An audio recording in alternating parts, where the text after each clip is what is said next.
Ini adalah WBCQ, menghadirkan Radio World's Last Chance kepada Anda dari Monticello, Maine, Amerika Serikat.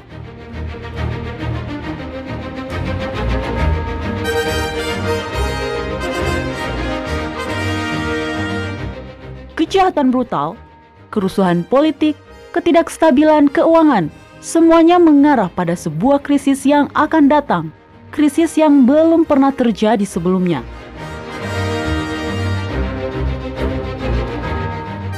Tetaplah bersama Radio World's Last Chance untuk belajar cara Anda dapat bersiap secara rohani menghadapi apa yang berada di depan. Radio WLC mempersiapkan orang untuk menyambut Sang Juru Selamat yang segera kembali. Halo para pendengar sekalian, selamat bergabung kembali di Radio WLC. Bersama saya Mario selaku pembawa acara Anda. Dan saya Doni Alexander, terima kasih karena telah bergabung bersama kami pada hari ini. Baiklah para pendengar sekalian, pada hari ini kami memiliki topik yang sangat berbeda. Menurut saya topik ini adalah topik yang menarik dan sebenarnya cukup menakjubkan. Tapi ini bukanlah topik yang sudah pernah kita bahas atau singgung sebelumnya. Ya, karena topik ini adalah pemahaman paling baru yang kita dapatkan.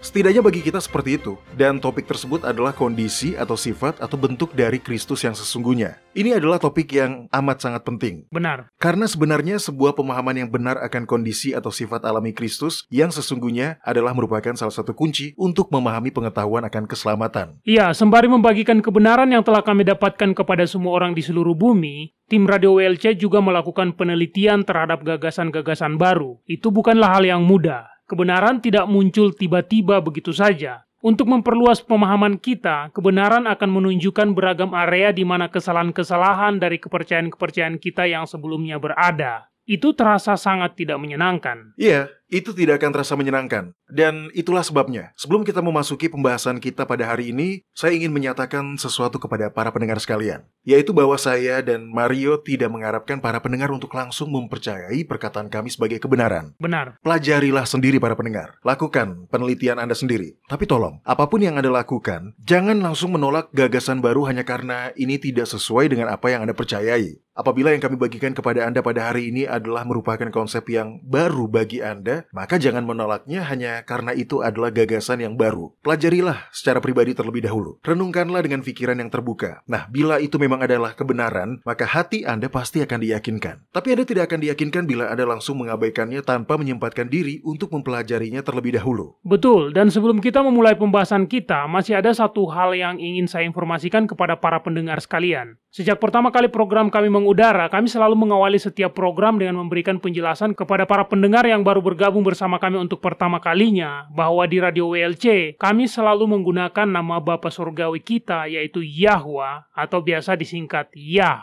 Lalu, nama sang anak adalah Yahusua, yang berarti Yahwa menyelamatkan. Nah, dari dulu kami sudah lebih memilih untuk menggunakan gelar-gelar dalam bahasa Ibrani seperti El, Eloah, dan Elohim untuk merujuk kepada Yahwa ketimbang menggunakan gelar-gelar umum seperti Tuhan atau Allah yang juga bisa digunakan untuk merujuk kepada dewa bangsa-bangsa lain. Iya, betul. Dan sampai sekarang pun kami masih akan tetap menggunakan nama-nama dan gelar Ibrani tersebut. Kapanpun itu bisa digunakan. Namun, akan ada saatnya di mana kita harus bisa membedakan pribadi yang sedang kami bahas. Misalnya, antara Yahwa dengan Yahusua, ataupun antara Yahwa dengan dewa-dewa palsu. Dan terkadang bila kita hanya menggunakan gelar-gelar Ibrani tersebut, kita masih akan tetap kesulitan untuk menyampaikan pendapat kita dengan jelas. Oleh karena itu, terkadang penting untuk menggunakan persamaan katanya dalam bahasa Inggris ataupun dalam bahasa Indonesia, agar pembahasan kita lebih jelas. Ya, dan kami akan tetap terus menggunakan nama pribadi Bapa dan Sang Anak. Karena kitab suci telah berulang kali memerintahkan kita untuk berseru memanggil nama Yahwa. Jadi, tujuan dalam menggunakan kata yang tepat adalah agar kita bisa berkomunikasi dengan lebih jelas.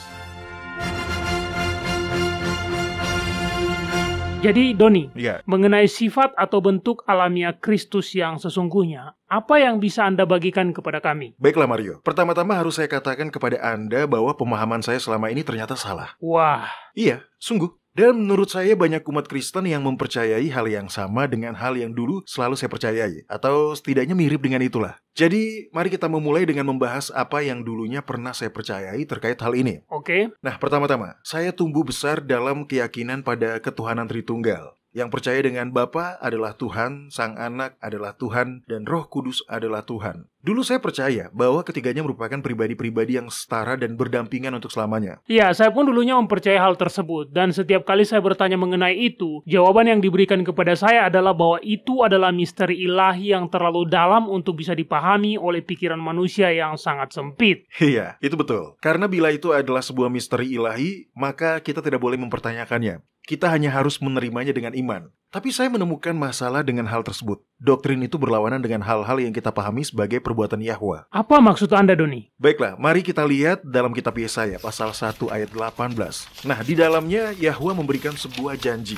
Dan dia memberikannya dengan menawarkan bukti-bukti yang dibutuhkan oleh orang-orang percaya agar mereka bisa memahaminya. Mario, tolong buka dan bacakan kutipan ayat tersebut. Baiklah, dalam kitab Yesaya pasal 1 ayat 18 dikatakan, "Marilah, baiklah kita berperkara, firman Yahwa, sekalipun dosamu merah seperti kirmizi, akan menjadi putih seperti salju. Sekalipun berwarna merah seperti kain kesumba, akan menjadi putih seperti bulu domba." Yahwa ingin agar kita mampu memahami kebenaran-kebenaran abadi. Dia ingin agar kita mendapatkan pemahaman yang jelas mengenai pengetahuan dalam hal keselamatan. Dia bersedia untuk menyediakan semua bukti-bukti yang dibutuhkan agar hati kita bisa diyakinkan. Paham-paham mistis bukanlah kebenaran sorgawi. Itu hanyalah cara setan untuk mengaburkan kebenaran. Nah, untuk memahami bentuk alamiah dari Kristus yang sesungguhnya, kita harus memahami bahwa tidak ada yang namanya ketuhanan Tritunggal. Doktrin itu berasal dari paham penyembah berhala kuno. Ya, saya mengingat ketika saya mempelajari hal ini untuk pertama kalinya, pada saat itu saya terkejut. Maksud saya, di dalam kitab 1 Yohanes pasal 5 ayat 7 dan 8 dikatakan, "Sebab ada 3 yang memberi kesaksian di dalam sorga, Bapa, Firman, dan Roh Kudus, dan ketiganya adalah satu. Dan ada 3 yang memberi kesaksian di bumi, roh dan air dan darah, dan ketiganya adalah satu."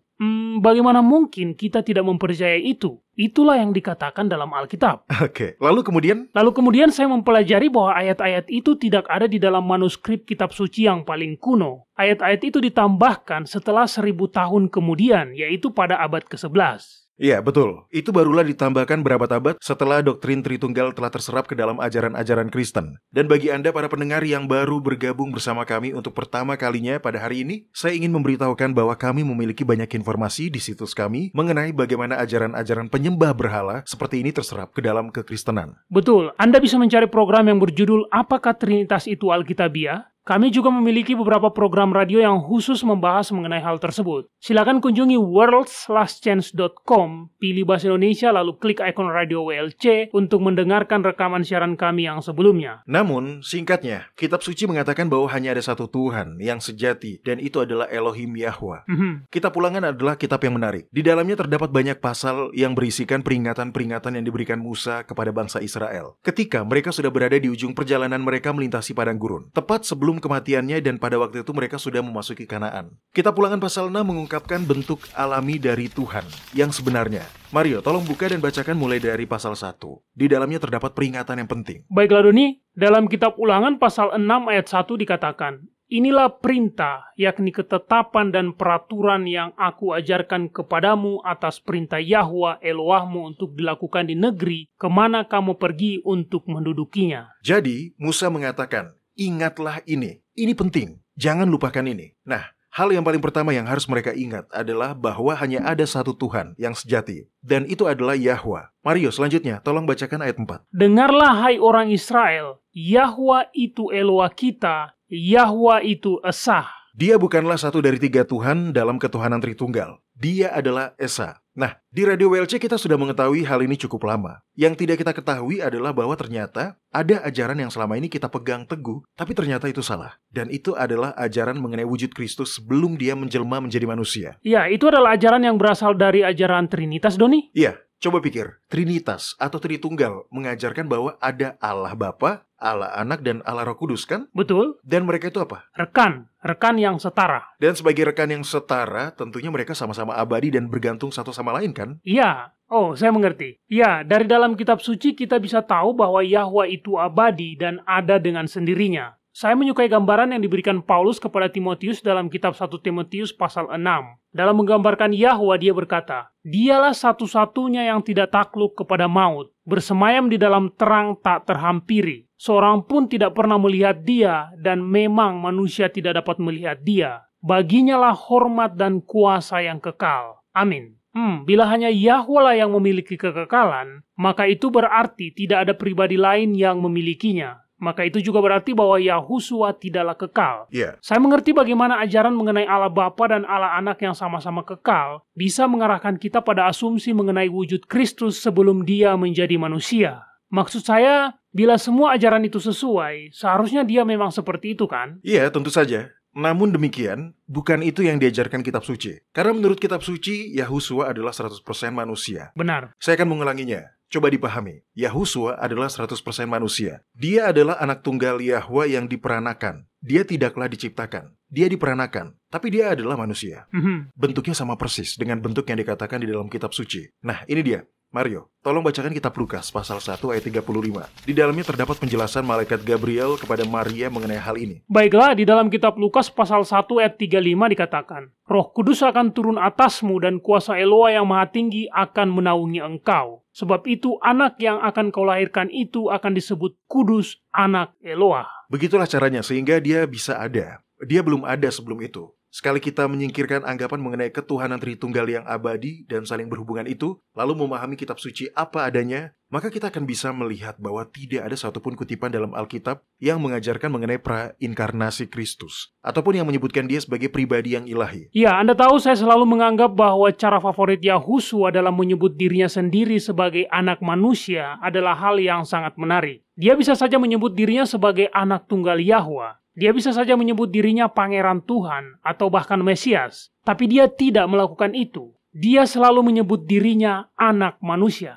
Itu adalah istilah yang menarik kan? Ya, faktanya saya sudah pernah menghitungnya. Di dalam Injil, Yahusua menyebut dirinya anak manusia sebanyak 44 kali. Itu adalah jumlah yang banyak mengingat 4 Injil yang ada ini berada dalam kategori kitab yang kecil, Doni. Itu adalah istilah yang menarik yang sudah tidak kita gunakan pada saat ini. Ya, tapi itu adalah ungkapan yang paling sering digunakan dalam bahasa Aram. Ungkapan itu berarti bahwa dia adalah manusia. Jadi, setiap kali Yahusua menyebut dirinya anak manusia, itu karena dia memang menganggap dirinya sebagai manusia. Ya, tepat sekali. Dan sekali lagi saya ulangi, dia tidaklah diciptakan, tapi dia diperanakan. Kata begotten dalam bahasa Inggris yang dalam bahasa Indonesia berarti diperanakan, digunakan sebanyak 13 kali dalam Perjanjian Baru. Dari semua penggunaan kata tersebut, sebanyak 8 kali digunakan untuk merujuk pada Yahusua sebagai anak tunggal Yahwa. Jadi, apa artinya bagi kita bila Sang Juru Selamat adalah manusia seutuhnya? Akan seperti apa itu terlihat dalam kehidupan nyata, Doni? Itu berarti bahwa dia tidak mewarisi kecenderungan untuk berbuat dosa. Misalnya, anak-anak yang orang tuanya adalah pecandu alkohol, kemungkinan besar akan ikut juga menjadi pecandu alkohol. Bahkan sekalipun mereka sudah diadopsi dan dibesarkan di lingkungan yang sepenuhnya berbeda. Nah, Yahwa adalah bapa dari Yahusua.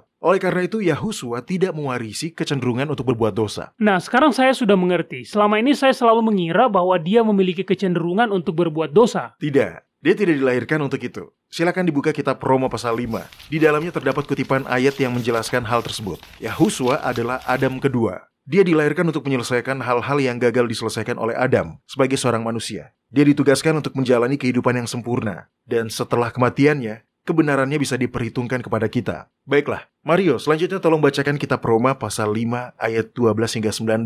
Di dalamnya Paulus menjelaskan hal ini dengan indah. Baiklah, Doni. Di dalam kitab Roma pasal 5 ayat 12 hingga 19 dikatakan, sebab itu sama seperti dosa telah masuk ke dalam dunia oleh satu orang, dan oleh dosa itu juga maut. Demikianlah maut itu telah menjalar kepada semua orang karena semua orang telah berbuat dosa. Sebab sebelum hukum Taurat ada, telah ada dosa di dunia. Tetapi dosa itu tidak diperhitungkan kalau tidak ada hukum Taurat. Sungguh pun demikian, maut telah berkuasa dari zaman Adam sampai ke zaman Musa, juga atas mereka yang tidak berbuat dosa dengan cara yang sama seperti yang telah dibuat oleh Adam, yang adalah gambaran Dia yang akan datang. Tetapi karunia Yahwa tidaklah sama dengan pelanggaran Adam. Sebab jika karena pelanggaran satu orang semua orang telah jatuh di dalam kuasa maut, jauh lebih besar lagi kasih karunia Yahwa dan karunia-Nya yang dilimpahkannya atas semua orang karena satu orang, yaitu Yahusua Sang Mesias. Dan kasih karunia tidak berimbangan dengan dosa satu orang. Sebab penghakiman atas satu pelanggaran itu telah mengakibatkan penghukuman, tetapi penganugerahan karunia atas banyak pelanggaran itu mengakibatkan pembenaran. Sebab jika oleh dosa satu orang maut telah berkuasa oleh satu orang itu, maka lebih benar lagi, mereka yang telah menerima kelimpahan kasih karunia dan anugerah kebenaran akan hidup dan berkuasa oleh karena satu orang itu, yaitu Yahusua Sang Mesias. Sebab itu, sama seperti oleh satu pelanggaran semua orang beroleh penghukuman, demikian pula oleh satu perbuatan kebenaran semua orang beroleh pembenaran untuk hidup. Jadi sama seperti oleh ketidaktaatan satu orang semua orang telah menjadi orang berdosa, demikian pula oleh ketaatan satu orang semua orang menjadi orang benar. Itulah mengapa Sang Mesias haruslah merupakan manusia yang seutuhnya. Bila dia memiliki sedikit saja keilahian di dalam dirinya, maka itu tidak akan adil. Ada yang berkata bahwa dia sepenuhnya manusia dan juga sepenuhnya ilahi. Dia sama sekali tidaklah ilahi. Dia sepenuhnya adalah manusia. Itulah yang membuat kemenangannya menjadi sangat lengkap. Dan karena dia menjalani kehidupan yang kudus dan tanpa dosa, maka Yahwa bisa membangkitkannya dari kematian. Ya, upah dosa adalah maut. Tapi apa yang menjadi karunia Yahwa? Karunia Yahwa adalah hidup yang kekal dalam Yahusua Tuhan kita. Ya, tepat sekali. Dengan kata lain, karena Yahusua berhasil melakukan hal-hal yang gagal dilakukan oleh Adam, maka Yahwa sekarang dapat menyatakan kebenaran kepada semua orang yang melalui iman mengklaim jasa darah Yahusua. Amin. Baiklah para pendengar sekalian, jangan beranjak dulu, kita akan rehat sejenak. Selepas rehat nanti, Doni akan membahas asal-usul dari ajaran salah ini, yang menurut saya akan mengejutkan kita semua. Jadi, jangan kemana-mana, kami segera kembali.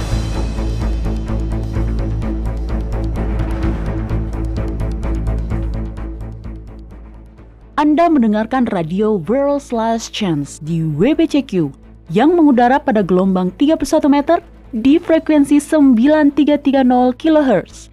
Radio World's Last Chance mempersiapkan orang untuk menyambut Sang Juru Selamat yang segera kembali.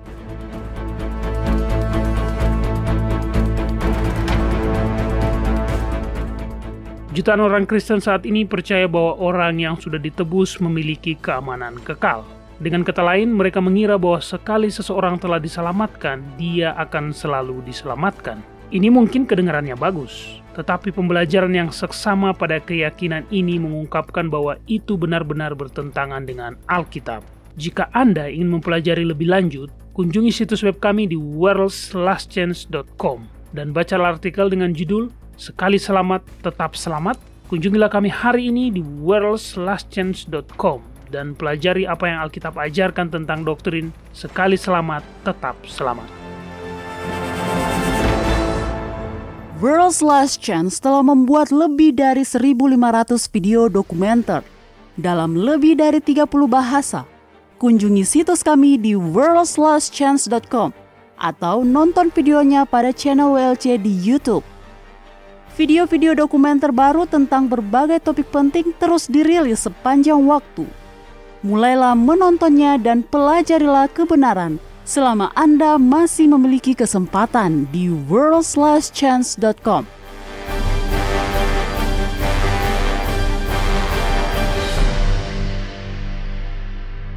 Baiklah para pendengar sekalian, kami telah kembali. Terima kasih karena masih tetap setia mendengarkan siaran kami. Nah, sebelum rehat tadi kita sudah membahas mengenai kondisi alami Kristus yang sesungguhnya. Dia adalah manusia seutuhnya, bukan pribadi yang ilahi. Dia tidaklah berasal dari masa lalu yang kekal. Dia tidaklah memiliki masa prainkarnasi. Semua asumsi yang menyatakan bahwa dia sudah ada sejak dulu sebelum dia berwujud manusia adalah ajaran salah yang berasal dari ajaran ketuhanan Tritunggal. Pertanyaan saya adalah, dari mana keseluruhan konsep ini berasal? Sungguh sebuah lompatan yang besar untuk pada awalnya meyakini bahwa dia sepenuhnya manusia, lalu kemudian entah bagaimana dia diyakini sebagai manusia sepenuhnya yang sekaligus juga sebagai makhluk ilahi sepenuhnya, dan sudah ada pada masa prainkarnasi. Jadi, dari mana hal tersebut berasal? Siapa yang pertama kali mengeluarkan gagasan bahwa Sang Mesias adalah makhluk ilahi? Apakah orang-orang Kristen awal, Doni? Bukan. Umat Kristen paling awal seperti orang-orang Yahudi yang sudah ada sebelum mereka ada adalah orang-orang monoteistik yang paling murni. Nah, mereka percaya pada satu pencipta, Eloah yang kekal dan esa. Dan mereka tahu bahwa Eloah sejati yang esa itu adalah Yahwa. Kita juga mengetahui bahwa beragam kitab yang disusun dalam Perjanjian Baru tidaklah dituliskan hingga beberapa waktu kemudian. Dan tidak satupun dari penulis-penulis Perjanjian Baru, apalagi penulis-penulis kitab Injil yang percaya pada ketuhanan Tritunggal yang meliputi Allah Bapa, yang setara dan ada bersama dengan Allah Anak, dan sesosok pribadi ketiga tanpa tubuh fisik yang bernama Allah Roh Kudus. Nah, Roh Kudus atau Arwah Kudus adalah istilah yang tidak tepat kan? Kata aslinya dalam bahasa Yunani sama seperti dalam bahasa Ibrani menyebut itu breath, yang berarti nafas. Ya, betul. Nafas Yahwa, sebuah agen aktif yang mengungkapkan pikiran-pikirannya. Dan kita tahu dari kitab Yesaya pasal 55 bahwa kata Yahwa itu sendiri mengandung kuasa untuk melakukan apa yang dikatakannya. Betul. Dan dalam kitab Mazmur pasal 33 ayat 6 dikatakan, oleh firman Yahwa langit telah dijadikan, oleh nafas dari mulutnya segala tentaranya. Itulah nafasnya, rohnya. Rohnya itu bukanlah sejenis pribadi ketiga yang tak berwujud seperti yang diyakini dalam doktrin ketuhanan yang mistis itu. Namun, penerimaan ajaran Trinitas tersebutlah yang menciptakan lingkungan yang membuat pemikiran bahwa Kristus sudah ada sebelum dia terlahir sebagai manusia terdengar logis.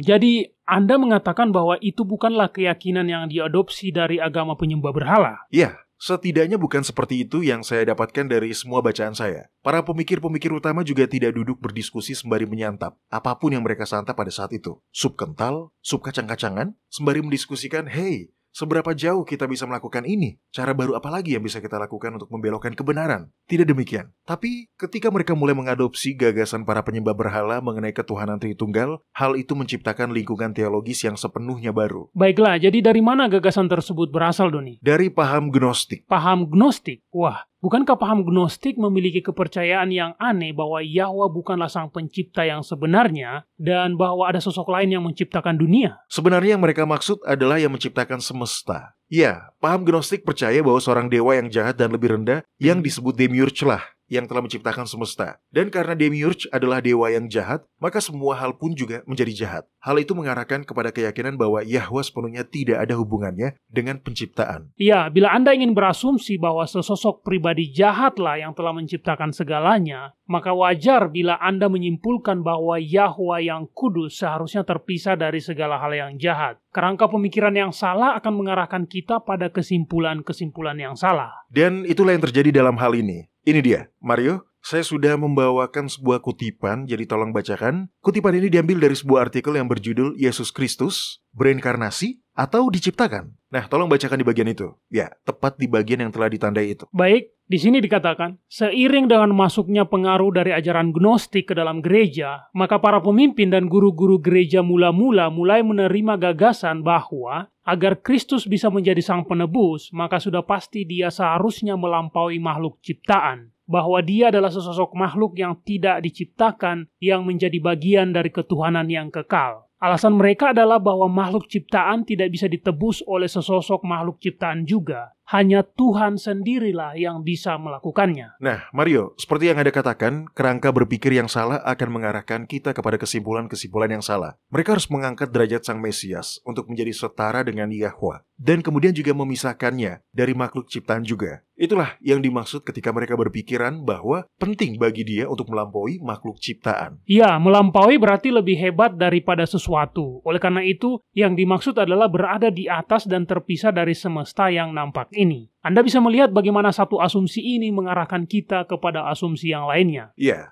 bila dia terpisah dan berada di atas dunia materi ini, maka akan menjadi beralasan untuk menyimpulkan bahwa Allah Anak pun demikian. Oleh karena itu, hal ini mengarahkan kita kepada kepercayaan bahwa untuk bisa menjadi Sang Mesias, Yahusua haruslah juga mengatasi segala makhluk ciptaan. Karena makhluk ciptaan itu sendiri tidak bisa ditebus oleh sesamanya yang sederajat. Inilah yang memberikan pondasi bagi perkembangan keyakinan bahwa Yahusua adalah Tuhan yang berwujud manusia.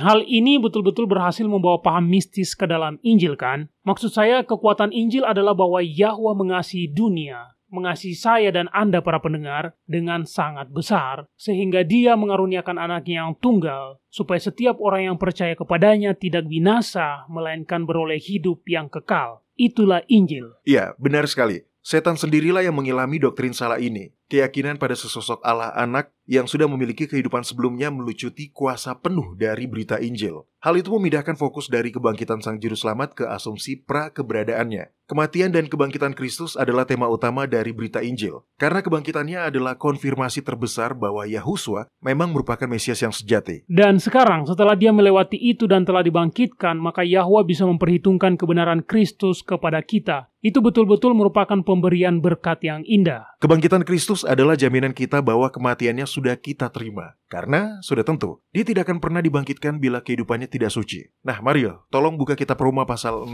Kutipan pasal itu memberikan penjelasan yang bagus mengenai keseluruhan konsep ini. Baiklah, tolong bacakan kitab Roma pasal 6 ayat 5 hingga 11. Baiklah, di dalam kitab Roma pasal 6 ayat 5 hingga 11 dikatakan, sebab bila kita telah menjadi satu dengan apa yang sama dengan kematiannya, kita juga akan menjadi satu dengan apa yang sama dengan kebangkitannya. Karena kita tahu bahwa manusia lama kita telah turut disalibkan, supaya tubuh dosa kita hilang kuasanya, agar jangan kita menghambakan diri lagi kepada dosa. Sebab siapa yang telah mati, dia telah bebas dari dosa. Jadi, jika kita telah mati dengan Kristus, kita percaya bahwa kita akan hidup juga dengan Dia. Karena kita tahu bahwa Kristus, sesudah Dia bangkit dari antara orang mati, tidak mati lagi. Maut tidak berkuasa lagi atas Dia. Sebab kematiannya adalah kematian terhadap dosa, satu kali untuk selama-lamanya, dan kehidupannya adalah kehidupan bagi Yahwa. Demikianlah hendaknya kamu memandangnya, bahwa kamu telah mati bagi dosa, tetapi kamu hidup bagi Yahwa dalam Yahusua. Saya ulangi sekali lagi, kebangkitan Kristus menjadi jaminan bagi kita bahwa pengorbanannya telah diterima. Itu adalah bukti bahwa bahkan dalam lubuk hatinya yang paling dalam dan rahasia, dia tidak berbuat dosa. Sosok Allah anak yang juga kekal dan sudah ada sejak dulu, sama seperti Bapa, akan menciptakan jarak antara kita dan Sang Juru Selamat. Ya, tentu saja. Bahkan bagaimana itu kemudian bisa terkait.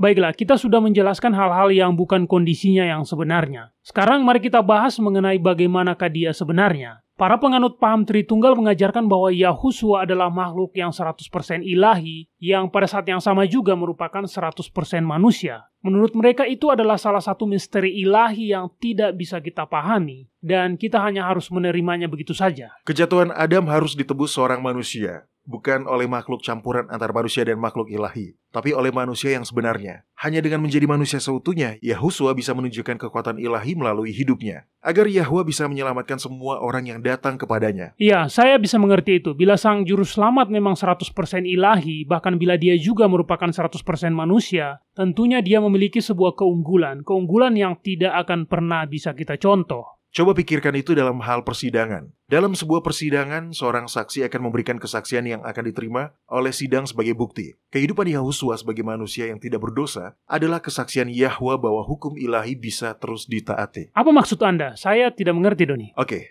baiklah. Mari kita buka kitab 1 Timotius pasal 2. Di dalamnya Paulus merujuk kepada Yahwa sebagai Sang Juru Selamat tertinggi yang memberikan kesaksian bahwa Yahusua sang manusia telah memenuhi semua syarat-syarat hukumnya. Baiklah, Mario tolong bacakan kitab 1 Timotius pasal 2 ayat 3 hingga 6. Baiklah, di dalam kitab 1 Timotius pasal 2 ayat 3 hingga 6 dikatakan, itulah yang baik yang berkenan kepada Yahwa, Juru Selamat kita yang menghendaki supaya semua orang diselamatkan dan memperoleh pengetahuan akan kebenaran. Karena Eloa itu esa, dan esa pula dia yang menjadi pengantara antara Yahwa dan manusia, yaitu manusia Yahusua, yang telah menyerahkan dirinya sebagai tebusan bagi semua manusia. Itu kesaksian pada waktu yang ditentukan. Anak tunggal Yahwa itu haruslah merupakan manusia bila dia ingin menebus umat manusia, di mana Adam terjatuh. Dia harus merupakan manusia yang seutuhnya agar Yahwa bisa bersaksi bahwa pengorbanannya sudah cukup. Bila Sang Mesias adalah manusia sepenuhnya, maka baru pada saat itulah dia bisa menunjukkan bahwa pengampunan ilahi itu cukup bagi semua orang. Bahkan bagi orang-orang yang paling rendah dan paling berdosa sekalipun. Dia tidak bisa melampaui makhluk ciptaan dan tetap menjadi penebus kita. Dan yang indah dari semua ini adalah melalui iman, kemenangannya menjadi kemenangan kita semua. Itu adalah keindahan dan kekuatan pesan-pesan Injil yang berusaha disembunyikan setan melalui ajaran Gnostik mengenai pra-inkarnasi atau pra-keberadaan Kristus. Nah, bagaimana dengan kutipan-kutipan kitab suci yang merujuk kepada kedatangan Sang Mesias? Ada apa dengan kutipan-kutipan tersebut? Bukankah kutipan-kutipan tersebut menandakan keilahiannya, Doni? Ya, ada banyak kutipan-kutipan perjanjian lama yang menubuatkan kedatangan seorang Mesias. Namun, bila kita kembali dan membacanya sesuai dengan konteksnya masing-masing, maka kita akan mendapatkan bahwa tidak satupun dari kutipan tersebut yang mengklaim bahwa Mesias sudah ada atau bahwa dia adalah makhluk yang ilahi. Oke, bagaimana dengan janji kepada Abraham? Kitab Kejadian pasal 22 ayat 18 mengatakan, oleh keturunanmu lah semua bangsa di bumi akan mendapat berkat, karena engkau mendengarkan firman-Ku. Mari kita lihat kutipan tersebut. Jelas, itu adalah nubuatan mengenai Sang Mesias. Paulus sudah mengkonfirmasi kebenaran itu dalam kitab Galatia pasal 3 ayat 16 bahwa nubuatan ini merujuk kepada Sang Mesias. Baiklah, di sini saya sudah membuka ayatnya, akan saya bacakan. Dalam kitab Galatia pasal 3 ayat 16 dikatakan, adapun kepada Abraham diucapkan segala janji itu dan kepada keturunannya. Tidak dikatakan kepada keturunan-keturunannya seolah-olah yang dimaksud banyak orang, tetapi hanya satu orang, dan kepada keturunanmu, yaitu Kristus. Yahusua sendiri mengatakan bahwa nubuatan yang diberikan kepada Abraham itu adalah mengenai dirinya. Mario, selanjutnya tolong bacakan kitab Yohanes pasal 8 ayat 56. Abraham bapamu bersukacita bahwa dia akan melihat hariku, dan dia telah melihatnya dan dia bersukacita. Yahusua sendiri tidak pernah mengklaim bahwa dia ilahi. Iya, dia betul-betul tidak pernah melakukan itu kan. Faktanya selama ini dia hanya menyebut dirinya sebagai anak manusia. Kedengarannya aneh, anak manusia. Tapi itu betul-betul memberikan penekanan bahwa dia memang adalah manusia. Istilah itu sendiri merupakan ungkapan yang umum digunakan dalam bahasa Aram. Ungkapan itu memiliki arti yang sama dengan manusia. Wah, jadi setiap kali dia menyebut dirinya sebagai anak manusia, dia sedang betul-betul menekankan bahwa dia memang manusia kan? Iya, tepat sekali. Nah, sekarang dengan pemahaman ini, saya ingin Anda membacakan kitab Ibrani pasal 4 ayat 14 hingga 16. Kutipan itu selalu menjadi kutipan favorit saya. Bahkan ketika dulu saya masih mengira bahwa Yahusua adalah makhluk ilahi. Tapi sekarang ketika kita sudah memiliki pengetahuan bahwa dia itu sepenuhnya manusia, kutipan itu menjadi lebih bermakna. Kitab Ibrani pasal 4? Ya, ayat 14 hingga 16. Baiklah, ini dia. Dalam kitab Ibrani pasal 4 ayat 14 hingga 16 dikatakan, karena kita sekarang mempunyai imam besar agung yang telah melintasi semua langit, yaitu Yahusua, anak Yahwa, baiklah kita teguh berpegang pada pengakuan iman kita. Sebab imam besar yang kita punya bukanlah imam besar yang tidak dapat turut merasakan kelemahan-kelemahan kita. Sebaliknya, sama dengan kita, dia telah dicobai hanya tidak berbuat dosa. Sebab itu, marilah kita dengan penuh keberanian menghampiri tahta kasih karunia, supaya kita menerima rahmat dan menemukan kasih karunia untuk mendapatkan pertolongan kita pada waktunya. Yahwa tahu bahwa hanya seorang manusia yang telah sepenuhnya berserah diri pada keinginannya yang bisa menebus umat manusia dari dosa Adam. Ya, Yahusua memang anak tunggal Yahwa, dan dia juga merupakan manusia yang sempurna. Dia tidak tinggallah di atas langit, jauh dari realitas manusia sehingga dia tidak mampu memahami kesulitan-kesulitan kita. Ya, benar Mario. Yahusua memahami kesulitan-kesulitan kita dengan tepat, karena dia juga merupakan manusia seutuhnya, sama seperti kita. Oke, sekarang kita bisa melihat mengapa setan berusaha untuk menyembunyikan kebenaran ini, karena kebenaran ini sangat kuat. Hal yang sangat menarik adalah bahwa sekarang ini, dengan satu kemenangan ini, Yahwa bisa memperhitungkan jasa kebenaran Kristus kepada kita. Itulah yang disebut justifikasi. Kita menggunakan kata justifikasi dan kebenaran seakan keduanya adalah kata yang berbeda. Tapi nyatanya, kedua kata itu memiliki hubungan yang erat. Justifikasi adalah dinyatakan benar. Dengan begitu kita bisa berdiri di hadapan Yahwa seakan-akan kita tidak pernah berbuat dosa. Nah, ini adalah sebuah transaksi berkat yang kemudian menciptakan sebuah transformasi berkat. Ya, hal ini mengingatkan saya pada kutipan kitab suci paling favorit sepanjang masa menurut saya, yaitu kitab Roma pasal 8 ayat 31 dan 32. Di dalamnya dikatakan, sebab itu, apakah yang akan kita katakan tentang semua itu? Jika Yahwa di pihak kita, siapakah yang akan melawan kita? Dia yang tidak menyayangkan anaknya sendiri, tetapi yang menyerahkannya bagi kita semua, bagaimanakah mungkin dia tidak mengaruniakan segala sesuatu kepada kita bersama-sama dengan dia? Yahusua, anak tunggal Yahwa, dilahirkan sebagai manusia sepenuhnya. Dia tidaklah berada di atas atau melampaui makhluk ciptaan yang ada. Dia bukan makhluk ilahi kekal yang ada bersama Bapa. Dia adalah manusia. Dan sebagai manusia, dia menebus dosa Adam. Setelah menjalani kehidupan tanpa dosa dan disalibkan, Yahwa membangkitkannya kembali. Dan melalui iman, kemenangan-kemenangannya menjadi milik kita. Ini adalah keindahan dan kekuatan dalam pesan-pesan Injil yang telah berusaha untuk disembunyikan oleh setan melalui ajaran gnostik mengenai prainkarnasi Kristus. Betul, baiklah para pendengar sekalian, kita akan rehat sejenak. Dan setelah rehat nanti, kita akan memasuki segmen kotak surat harian kita, di mana pada saat ini kita mendapat pertanyaan yang sedikit sesuai dengan topik pembahasan kita pada hari ini. Jadi jangan kemana-mana, kami segera kembali.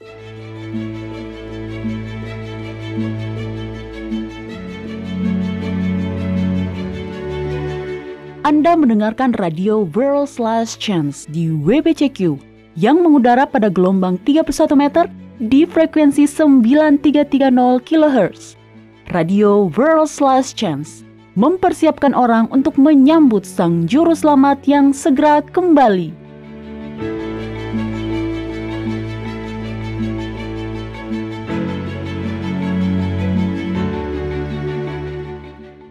Waktunya sudah dekat.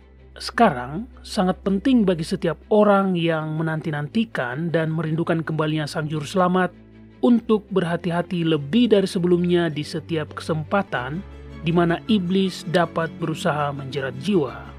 Dosa itu bersifat candu, seperti membuang-buang waktu untuk kegiatan-kegiatan yang sia-sia, mabuk-mabukan, merokok, dan terlibat dalam pornografi. Dosa itu sendiri adalah candu. Tetapi Sang Juru Selamat siap melepaskan semua orang dari dosa-dosa ini jika mereka kembali kepadanya. Kunjungi situs kami di www.worldslastchance.com.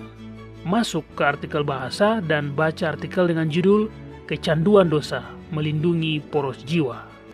Sekali lagi, baca artikel dengan judul Kecanduan Dosa di www.worldslastchance.com.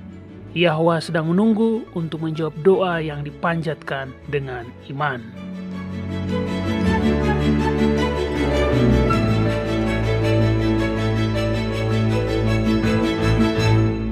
Jika Anda sudah berkomitmen untuk beribadah kepada Yahwa pada hari Sabat kudusnya yang ditentukan dengan kalender lunisolarnya yang ditetapkan pada masa penciptaan, World's Last Chance memiliki aplikasi yang dapat Anda gunakan baik di komputer maupun di smartphone Anda.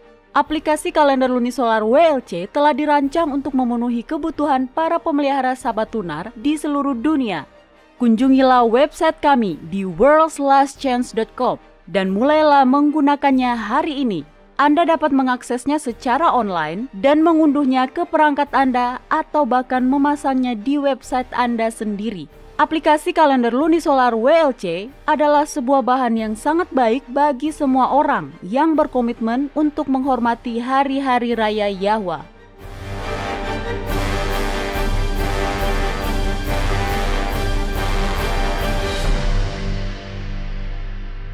Baiklah para pendengar sekalian, kami telah kembali. Sekarang saatnya untuk segmen kotak surat harian kita, di mana kami akan menjawab pertanyaan-pertanyaan yang telah dikirimkan oleh para pendengar dimanapun berada. Nah, pertanyaan kali ini dikirimkan oleh Mateo Silvia Torres dari Chili. Doni, tahukah Anda bahwa mumi tertua yang pernah ditemukan bukanlah mumi orang Mesir? Mumi itu adalah mumi orang Chili. Betulkah itu? Wah, saya tidak mengetahui itu, Mario. Ya, ternyata orang-orang Mesir hanya melakukan mumifikasi untuk orang-orang yang paling penting saja. Tapi kebudayaan Cincoro di Chili melakukan mumifikasi untuk semua orang. Wah, itu menarik. Jadi, apa pertanyaan Mateo? Baiklah, saya senang karena kita mendapatkan pertanyaan ini sekarang. Menurut saya pertanyaan ini sesuai dengan topik pembahasan kita pada hari ini. Dia menulis, saya sedang kesulitan menghadapi perasaan saya bahwa Sang Juru Selamat memiliki keunggulan dan itu tidak adil. Saya tahu itu salah, tapi seperti itulah yang saya rasakan. Saya tahu dia adalah sepenuhnya manusia, tapi saya juga merasa bahwa dia sepenuhnya adalah Tuhan. Jadi sepertinya pertanyaan saya adalah, apakah kita seharusnya menjadi sempurna seperti dia, sementara dia adalah perpaduan antara makhluk ilahi dengan manusia, dan kita hanyalah manusia biasa? Itu adalah pertanyaan yang bagus. Dan Anda benar, itu memang sesuai dengan apa yang sedang kita bahas pada hari ini. Baiklah, seperti yang kita katakan di segmen-segmen kita sebelumnya tadi, gagasan bahwa Yahusua adalah sepenuhnya Tuhan sekaligus sepenuhnya manusia adalah gagasan yang salah. Itu adalah gagasan yang didapatkan dari doktrin Tritunggal atau Trinitas yang salah. Jadi, pertama-tama, mari kita kesampingkan saja hal itu. Yahusua adalah manusia, titik. Saya setuju, tapi...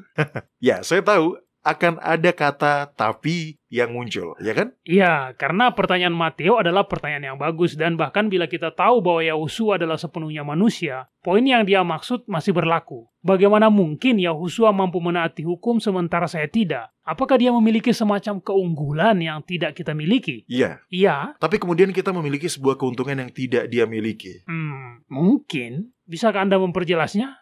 Oke, baiklah. Nah, ada dua perbedaan utama antara pengalaman kita dengan pengalaman Kristus. Dia memiliki sebuah keunggulan yang tidak kita miliki, dan kita memiliki sebuah keunggulan yang dia tidak miliki. Apa maksud Anda? Saya selalu diajari bahwa Yahusua tidak hanya merupakan penebus kita, tapi dia juga merupakan teladan kita dalam menjalani kehidupan yang sempurna. Ya, tentu saja. Tapi terlebih lagi, dia adalah Adam kedua. Nah, mari kita lihat kitab Roma pasal 5. Di dalamnya konsep ini akan dijelaskan dengan rinci. Isinya seperti ini. Kristus adalah Adam yang kedua. Tujuannya adalah untuk menebus umat manusia di mana Adam yang pertama terjatuh. Nah, untuk melakukan itu dia diperanakan oleh Roh Yahwa dari dalam rahim Maria. Dia sepenuhnya manusia, tapi dia tidak memiliki bapa duniawi. Yahwa adalah bapanya. Betul. Jadi, itu berarti bahwa dia tidak mewarisi kecenderungan untuk berbuat dosa. Sementara kita semua mengembangkan ataupun mewarisi kecenderungan untuk berbuat dosa. Sedangkan dia tidak. Dia tidak dilahirkan untuk itu. Tujuan dia dilahirkan adalah untuk menjadi Adam kedua. Adam juga tidak mewarisi atau mengembangkan kecenderungan untuk berbuat dosa. Tapi dia tetap saja berbuat dosa. Jadi misi Yahusua adalah untuk berhasil melakukan apa yang gagal dilakukan Adam, yaitu untuk tidak berbuat dosa. Ya, dan ibarat satu sisi koin, itulah yang membuat kita mendapatkan keuntungan dari Yahusua. Sehingga semuanya seimbang. Keuntungan apa yang kita miliki? Saya tidak bisa memikirkan satupun keuntungan yang Anda maksud itu, Doni. Baiklah, tolong tandai kitab Roma pasal 5.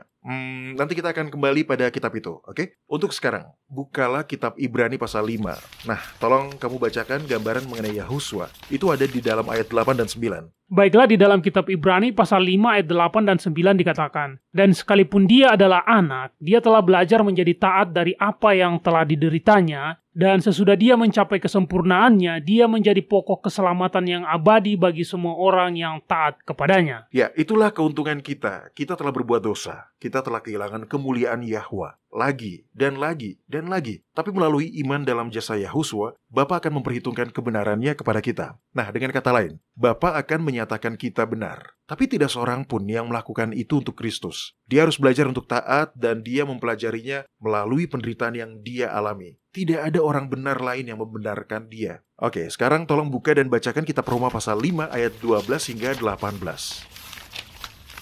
Baiklah, selanjutnya dalam kitab Roma pasal 5 ayat 12 hingga 18 dikatakan, sebab itu, sama seperti dosa telah masuk ke dalam dunia oleh satu orang, dan oleh dosa itu juga maut, demikianlah maut itu telah menjalar kepada semua orang, karena semua orang telah berbuat dosa. Sebab sebelum hukum Taurat ada, telah ada dosa di dunia, tetapi dosa itu tidak diperhitungkan kalau tidak ada hukum Taurat. Sungguh pun demikian, maut telah berkuasa dari zaman Adam sampai kepada zaman Musa, juga atas mereka yang tidak berbuat dosa dengan cara yang sama seperti yang telah dibuat oleh Adam, yang adalah gambaran Dia yang akan datang. Di situ dibahas mengenai kecenderungan untuk berbuat dosa yang diwariskan kepada kita. Maut menjalar kepada semua orang, bahkan kepada orang yang tidak berbuat dosa, seperti dosa yang dilakukan Adam. Baiklah, silakan lanjutkan Mario. Tetapi karunia Yahwa tidaklah sama dengan pelanggaran Adam, sebab jika karena pelanggaran satu orang semua orang telah jatuh di dalam kuasa maut, jauh lebih besar lagi kasih karunia Yahwa dan karunia-Nya yang dilimpahkannya atas semua orang karena satu orang, yaitu Yahusua.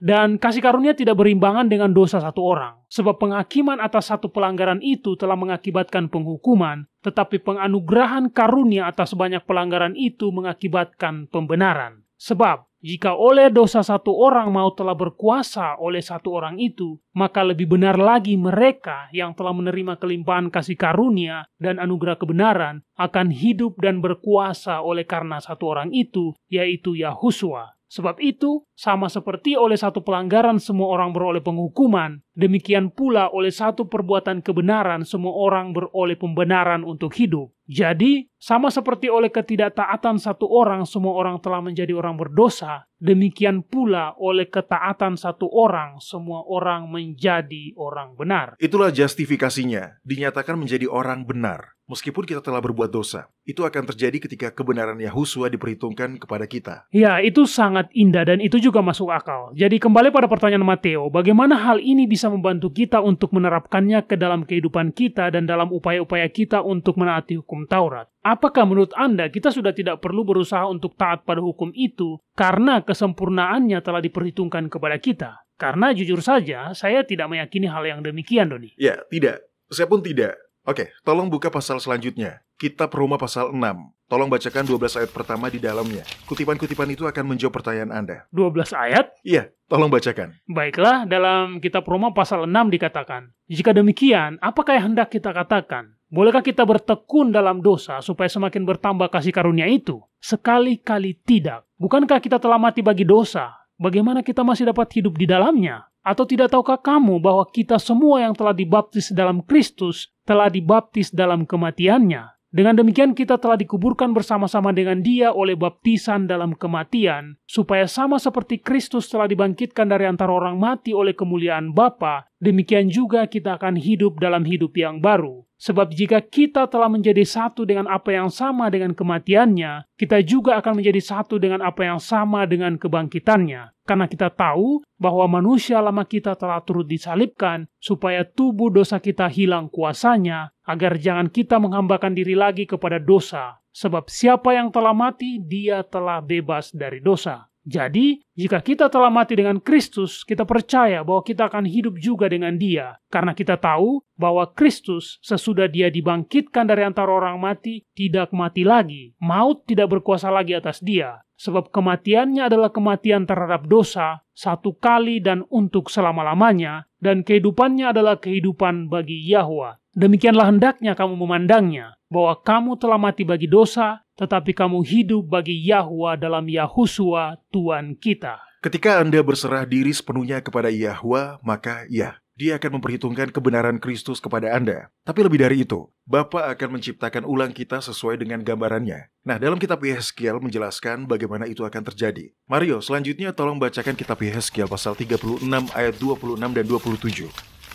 Baiklah Doni, dalam kitab Yehezkiel pasal 36 ayat 26 dan 27 dikatakan, "Kamu akan kuberikan hati yang baru dan roh yang baru di dalam batinmu, dan aku akan menjauhkan dari tubuhmu hati yang keras, dan kuberikan kepadamu hati yang taat. Rohku akan kuberikan diam di dalam batinmu, dan aku akan membuat kamu hidup menurut segala ketetapanku, dan tetap berpegang pada peraturan-peraturanku dan melakukannya." Ketika Yahwa memberikan rohnya di dalam diri kita, maka ketika kita menaatinya, kita akan melakukannya secara alami karena memang itulah yang ingin kita lakukan. Tidak akan ada yang namanya ketaatan yang terpaksa. Kita bahkan taat bukan karena alasan ingin masuk surga, tetapi karena itulah yang memang ingin kita lakukan. Ketika Yahwa menuliskan hukumnya di dalam hati kita, ketaatan akan menjadi hal yang alami bagi kita. Itu akan mengalir dari diri kita, sama halnya seperti Kristus. Apakah Anda ingat apa yang Dia katakan kepada para murid? Makananku ialah melakukan kehendak Dia yang mengutus aku.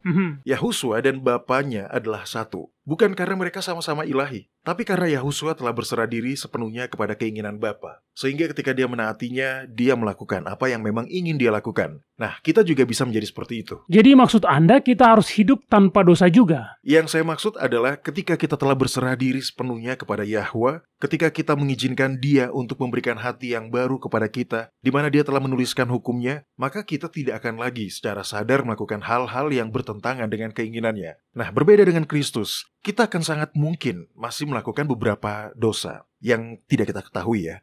Dosa karena kebodohan kita. Tapi tidak satupun anak Yahwa yang telah mendapatkan hati yang baru yang akan melakukan dosa yang telah mereka ketahui. Alasannya sederhana. Ketika kita mengizinkan Yahwa untuk menuliskan hukumnya dalam hati kita, di dalam kitab Yehezkiel pasal 36 ayat 27 dikatakan bahwa Dia akan menulis dan menyebabkan atau membuat kita mampu untuk hidup menurut segala ketetapannya dan berpegang pada peraturan-peraturannya dan melakukannya. Oke, itu adalah janji yang indah. Saya juga ingin mewujudkan itu di dalam kehidupan saya. Nah, para pendengar sekalian, cukup sekian segmen Kotak Surat Harian kita untuk hari ini. Silakan kirimkan pertanyaan-pertanyaan Anda, kunjungi situs kami di worldslastchance.com, pilih bahasa Indonesia dan klik hubungi kami. Dan jika kami tidak sempat untuk menjawab pertanyaan Anda secara langsung melalui siaran radio ini, maka silakan melihat bagian tanya jawab di situs kami.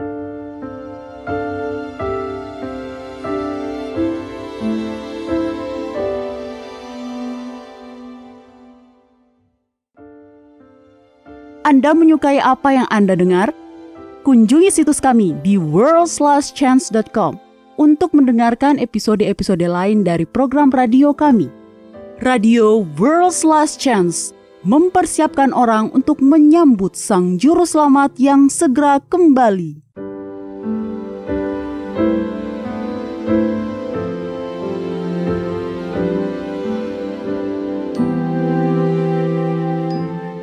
Halo, ini adalah janji harian Anda dari firman Yahwa. Eliyama tinggal di sebuah hutan di India. Dia rohani tetapi dia belum pernah belajar bagaimana memiliki hubungan pribadi dengan Yahusua. Suatu hari ketika Eliyama mengambil air dari sungai untuk keluarganya, seekor babi hutan keluar dari semak-semak dan menyerangnya. Eliama berjuang keras melawan babi itu. Dia mengayunkan tempat air yang dibawanya ke kepala babi tersebut, tetapi itu hanya membuat babi itu semakin marah. Gigi babi itu merobek lengan dan kakinya dengan brutal. Wanita muda itu menyadari bahwa hidupnya dalam bahaya. Dia kehilangan terlalu banyak darah. Meskipun dia tahu tidak ada orang di dekatnya, dia tetap berteriak meminta bantuan. Seorang pria tiba-tiba muncul. Dia mengusir babi itu dan berlutut di samping Eliama. Dia dengan lembut meletakkan tangannya di atas semua lukanya. Dimanapun orang itu menyentuhnya, luka yang ada di tempat itu langsung sembuh. Setelah menyembuhkan perempuan ini, pria itu pun berdiri. Dan wanita muda itu melihat tangan pria itu memiliki bekas luka penyaliban. Dengan terkejut, dia tiarap di tanah yang lembab dan bermuluran darah dekat dengan kaki pria itu sambil meneriakkan satu-satunya kata yang dia ingat. Tuhanku dan Allahku. Ketika perempuan itu mengangkat kepalanya beberapa saat kemudian, pria yang telah menolongnya itu sudah tidak ada. Pertemuan itu menanamkan dalam diri Eliama keinginan yang kuat untuk mempelajari semua yang dia bisa pelajari tentang Yahusua. Dia berbagi dengan keluarganya kisah tentang bagaimana Yahusua telah menyelamatkan hidupnya dan menyembuhkannya dari luka akibat serangan babi. Dia dan seluruh keluarganya menyerahkan hati dan hidup mereka untuk melayani Yahwa. Eliama mendedikasikan hidupnya kepada Yahwa. Dia adalah seorang Kristen yang taat yang dengan setia mempelajari Alkitabnya dan mendoakan orang lain. Tujuan hidupnya adalah untuk memuliakan Yahwa. Ketika dia meninggal pada usia 101 tahun, dia meninggalkan 67 anak, cucu, dan cicit yang pada gilirannya terus membagikan Injil kepada orang lain. Kitab Mazmur pasal 22 berisi doa sepenuh hati yang dapat didoakan oleh siapa saja dan kapan saja. Di situ dikatakan, "Oh Yahwa, janganlah jauh. Ya kekuatanku, segeralah menolong aku. Lepaskanlah aku dari pedang dan nyawaku dari cengkeraman anjing. Selamatkanlah aku dari mulut singa dan dari tanduk banteng." Para pendengar, Anda dapat berdoa dan meminta pertolongan Yahwa dalam setiap kondisi, bagaimanapun itu. Bahkan walaupun masalah itu adalah karena kesalahan Anda sendiri. Kitab Mazmur pasal 28 mengatakan, "Terpujilah Yahwa karena Dia telah mendengarkan suara permohonanku. Yahwa adalah kekuatanku dan perisaiku. Kepadanya hatiku percaya dan aku tertolong, sebab itu beria-ria hatiku. Dan dengan nyanyianku aku bersyukur kepadanya. Yahwa adalah kekuatan umatnya dan benteng keselamatan bagi orang yang diurapinya. Selamatkanlah kiranya umatmu dan berkatilah milikmu sendiri. Gembalakanlah mereka dan dukunglah mereka untuk selama-lamanya." Kepada kita telah diberikan janji-janji yang besar dan berharga. Majulah dan mulailah mengaminkannya.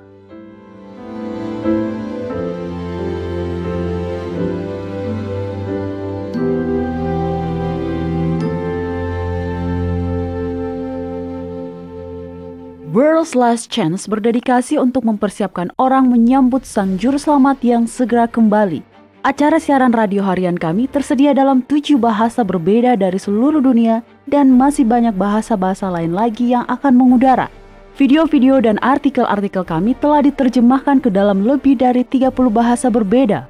Dan kami tidak hanya fokus pada salah satu poin pengajaran.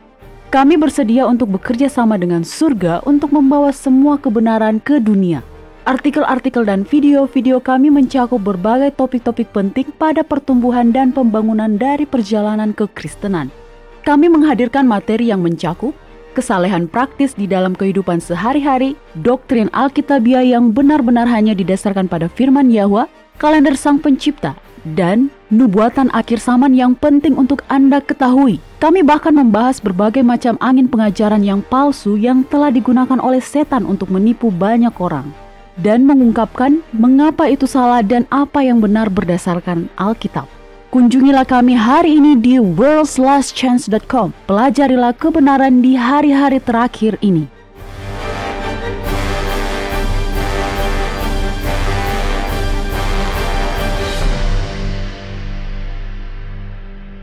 Tahukah Anda secara intelektual, saya tahu bahwa kita akan terus mempelajari kebenaran-kebenaran hingga Yahusua datang dan seterusnya. Kita akan terus mendapatkan pemahaman-pemahaman baru mengenai kasih ilahi di sepanjang keabadian. Dan masuk akal bila kita tidak akan mampu mendapatkan sebuah kebenaran bila kita masih memiliki pikiran yang terbatas dan penuh dosa. Tapi di saat yang sama, setiap kali kita mendapatkan kebenaran baru, salah satunya seperti yang kita bahas saat ini, bahwa Kristus adalah sepenuhnya manusia, saya tetap saja terkejut. Sungguh mengherankan bahwa sesuatu yang sangat besar dan sangat penting seperti ini bisa ditutup-tutupi. Dan pada saat yang sama, keindahan kebenaran yang baru selalu membuat saya takjub. Ya, saya pun seperti itu, Mario. Tapi sepanjang perjalanan hidup saya telah menemukan bahwa ada bahaya yang ikut muncul seiring dengan hadirnya terang yang baru. Dan itu bukanlah bahaya yang akan membuat Anda terperdaya atau tertipu untuk melakukan hal-hal yang berlawanan dengan kehendak Anda. Nah, menurut saya, terkadang orang mendapatkan gagasan bahwa mereka bahkan tidak bisa mempertimbangkan sebuah gagasan baru tanpa memasuki wilayah terlarang atau semacamnya yang akan menjerumuskan mereka. Tapi itu hanyalah rasa takut yang ditanamkan oleh iblis. Yahwa ingin kita untuk belajar dan terus belajar.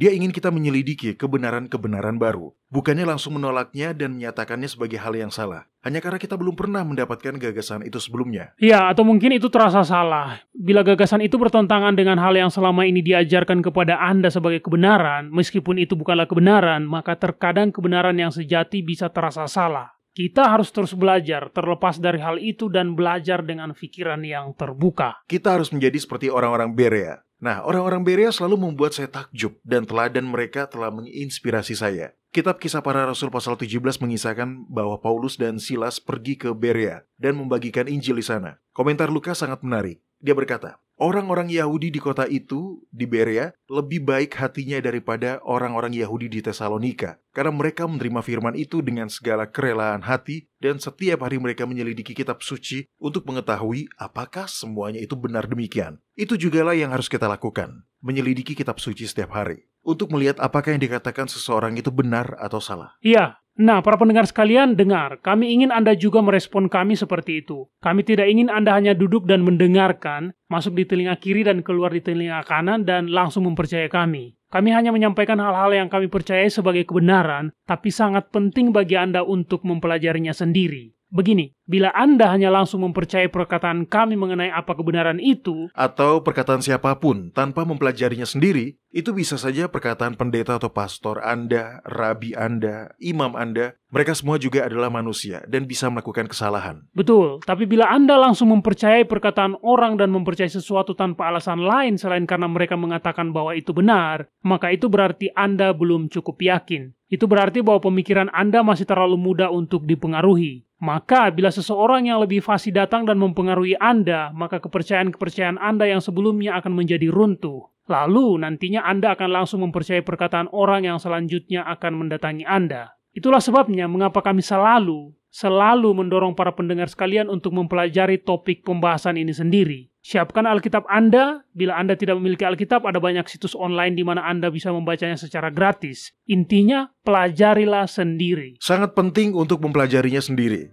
Bila selama ini Anda hanya percaya karena itulah yang dikatakan pastor Anda, maka Anda tidak akan pernah memberikan kesempatan pada roh Yahwa untuk menempatkan Anda dalam kebenaran, sehingga Anda tidak akan bisa dipengaruhi dengan mudah. Dan itulah yang kita butuhkan.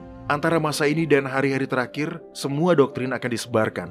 Akan ada tipu daya dan penipuan yang dilakukan oleh setan. Ya, tipu daya setan mengandung lebih banyak tipu daya lagi. Dan satu-satunya cara kita akan bisa tahu mana yang benar adalah dengan menghabiskan waktu mempelajari firman. Mengizinkan Yahwa menuliskan hukumnya di dalam hati kita dan mengajarkan kepada kita kebenaran-kebenarannya. Dan itu adalah sebuah proses. Itu tidak terjadi dalam semalam saja. Itu akan terjadi ketika kita mempelajari, menyelidiki, dan menaati. Ya, itu sangatlah penting. Jangan mempelajari hanya untuk menunjukkan kepada diri Anda bahwa semua yang Anda percaya selama ini sudah benar atau merupakan kebenaran. Galilah lebih banyak kebenaran. Meskipun Anda tidak akan sempat mempelajari semuanya sebelum kita masuk ke dalam kekekalan, tapi setidaknya kita sudah bisa memulainya sekarang. Dan selain itu, setiap kebenaran yang dipulihkan akan melindungi jiwa kita dari tipu daya agri zaman setan. Baiklah para pendengar sekalian, sekian program kita untuk hari ini. Bergabunglah lagi bersama kami besok. Sampai jumpa dan ingat, Yahwa mengasihi Anda dan Dia aman untuk dipercaya.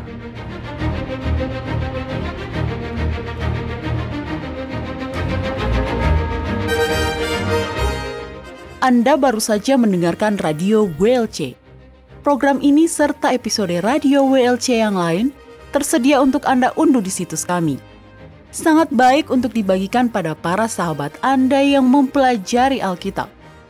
Ini juga sumber yang bagus bagi orang-orang yang beribadah kepada Yahwa sendirian atau di rumah. Jika Anda ingin mendengarkan program radio WLC, kunjungi situs kami di worldslastchance.com. Klik ikon radio WLC di bagian kanan atas beranda. Di sini Anda dapat mengunduh episode dalam bahasa pilihan Anda. Tersedia juga artikel dan video dalam berbagai bahasa. Bergabunglah bersama kami besok untuk menerima berbagai pesan kebenaran lain di WBCQ yang mengudara pada gelombang 31 meter di frekuensi 9330 kHz. Radio World's Last Chance mempersiapkan orang untuk menyambut Sang Juru Selamat yang segera kembali.